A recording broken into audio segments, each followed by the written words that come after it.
बिस्मिल्लाहिर्रहमानिर्रहीम। Dear students, अस्सलामु अलैकुम। आज की इस वीडियो लेक्चर में हम मोल कैलकुलेशंस का एक आगे फर्दर सब टॉपिक है, उसको हम स्टडी करेंगे। आज के टॉपिक में हम देखेंगे कि determination of number of atoms और molecules of a substance if mass of a substance is given. अगर किसी भी न्यूमेरिकल प्रॉब्लम के अंदर आपको किसी भी कंपाउंड या मॉलिक्यूल के नंबर ऑफ एटम्स, आयंस और मॉलिक्यूल्स आपने फाइंड आउट करने हैं और आपको उसका मैस गिवन है, तो गिवन मैस से आप उस कंपाउंड या मॉलिक्यूल के नंबर ऑफ एटम्स, आयंस और मॉलिक्यूल्स कैसे फाइंड करेंगे। इसके लिए सबसे पहले आपको फार्मूला पता होना चाहिए। तो इस सिलसिले में ये इस तरह का न्यूमेरिकल अगर आ जाए तो उसका सोल्यूशन फाइंड आउट करने के दो मेथड हैं, वो मैं आपसे शेयर करना चाह रहा हूँ। इनमें से जो मेथड आपको ईजी लगे वो आप यूज़ कर सकते हैं। जो आपके पास फर्स्ट मेथड है उसमें हम फार्मूला अप्लाई करते हैं कि नंबर ऑफ एटम्स, आयंस और molecule is equal to number of moles multiplied by Avogadro's number. देखिए, अगर आपको मैस गिवन है या किसी भी कंपाउंड या मॉलिक्यूल के नंबर ऑफ एटम्स, आयंस और मॉलिक्यूल्स गिवन है, दोनों सूरतों में आपको नंबर ऑफ मोल्स का पता होना बहुत ज़रूरी है। नंबर ऑफ मोल्स पता होंगे तो आप फर्दर कैलकुलेशन कर सकते हैं। तो अगेन यहाँ पे आपको किसी भी कंपाउंड या मॉलिक्यूल का अगर मैस गिवन है और आपने उसके नंबर ऑफ एटम्स, आयंस और मॉलिक्यूल फाइंड करने हैं, तो आपको नंबर ऑफ मोल्स को आप एवोगाड्रो नंबर से मल्टीप्लाई करते हैं तो नंबर ऑफ एटम्स आपके पास निकल आएंगे। तो इसलिए फर्स्ट मेथड में आपको नंबर ऑफ मोल्स पहले कैलकुलेट करना पड़ेंगे, क्योंकि मैस गिवन है तो आप नंबर ऑफ मोल्स कैलकुलेट कर सकते हैं। तो नंबर ऑफ मोल्स कैलकुलेट करने का फार्मूला हम पहले भी पढ़ चुके हैं, given mass of the substance divided by molar mass of the substance. तो इसमें सबसे पहले आपको नंबर ऑफ मोल्स निकालने पड़ेंगे। उसके बाद आपने फिर क्या करना है, इसमें आगे फर्दर फार्मूले के अंदर इनकी वैल्यू पुट कर दें।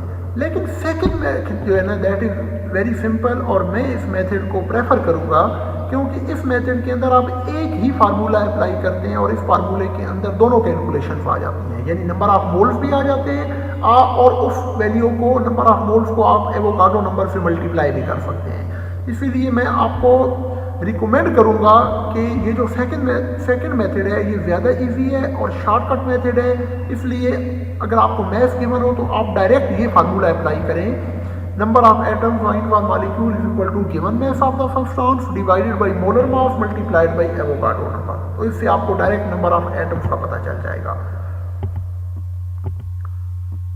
अब हम आते हैं एक्सरसाइज में। क्वेश्चन नंबर 14 है, calculate the number of atoms present in each of the following sample. यहाँ पे आपको दो न्यूमेरिकल प्रॉब्लम्स दिए गए हैं जिनमें आपको मैस गिवन है और आपने नंबर ऑफ एटम्स कैलकुलेट करने हैं।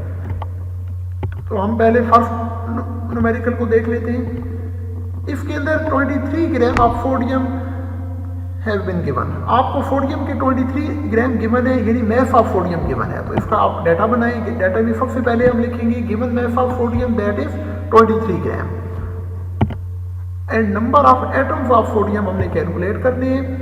तो अब आप फार्मूला अप्लाई करें, number of atoms of sodium is equal to given mass of sodium divided by molar mass multiplied by Avogadro's number. इस फार्मूले के अंदर अब आप वैल्यू पुट कर दें तो आपके पास डायरेक्ट आंसर आ जाएगा। इसके लिए पहले आप सोडियम का मोलर मैस निकाल लें। तो मोलर मैस क्योंकि हमें फार्मूले में रिक्वायर्ड है, लिहाजा आप सोडियम का मोलर मैस निकालें। Molar mass of sodium is equal to 1 mole of sodium that is 23 gram, और ये आपको पीरियोडिक टेबल से पता चलेगा। ये बात मैंने पहले भी आपको बताई थी कि आपके 9th क्लास की बुक के सिलेबस में फर्स्ट 20 एलिमेंट्स इंक्लूड किए गए हैं, लिहाजा फर्स्ट 20 एलिमेंट्स के एटॉमिक नंबर और मैस नंबर आपको याद होने चाहिए।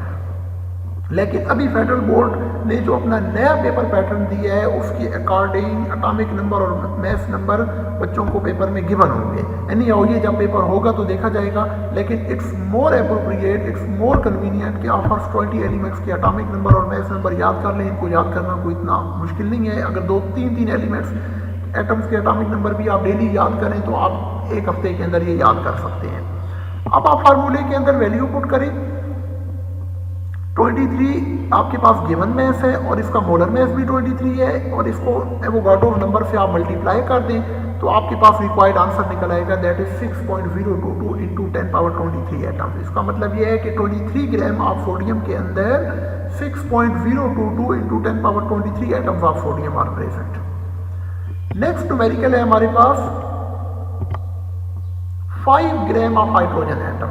हाइड्रोजन के 5 ग्राम आपको मैस गिवन है, आप अपना डाटा बनाएंगे। Given mass of hydrogen 5 gram, number of atoms of hydrogen आपने कैलकुलेट करने हैं। Now apply the formula. एक स्टेप के अंदर आप फार्मूला जरूर अप्लाई करना है आपने।